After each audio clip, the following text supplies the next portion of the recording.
In a bid to tighten its control over the media, the government has introduced stringent rules to regulate live broadcasting.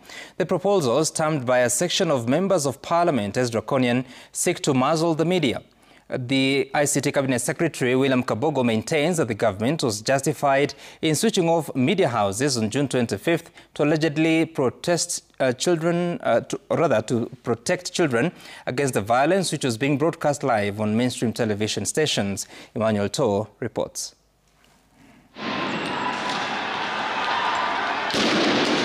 A week after the government pulled the plug on all leading media houses in the country, stopping the live streaming of the events of the June 25th, 2024 anniversary demonstrations, the ICT Cabinet Secretary William Kabogo says the move was taken to defend minors against live broadcast of deaths, injuries and destruction of property.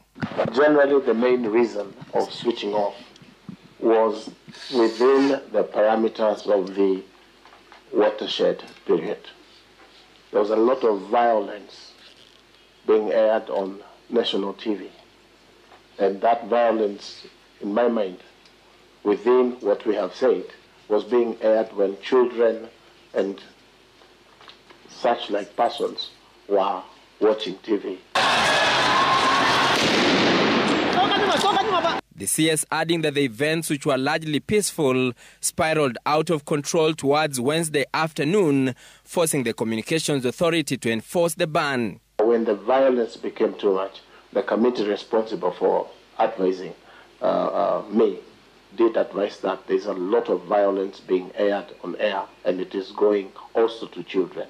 The CS was at pains to explain under which law the order was given, admitting to a lacuna in the existing legislation. How do we situate it in a way that it is not left to the whims of the CS? Provide for circumstances in which live streaming can be stopped and when it cannot be stopped. We should be able to, as the Honourable Watch has said, to be able to put it in black and white under what circumstances. Kabogo, who was appearing before the National Assembly Committee on Delegated Legislation, revealing that the ministry was in the last-minute push to introduce further stringent measures to govern the live streaming of activities by media houses. Section 11 of the new regulation seeks to amend the Media Council Act and states that a media enterprise shall incorporate a minimum 7 seconds delay in live broadcasts to prevent the unintended publication of material that violates this code.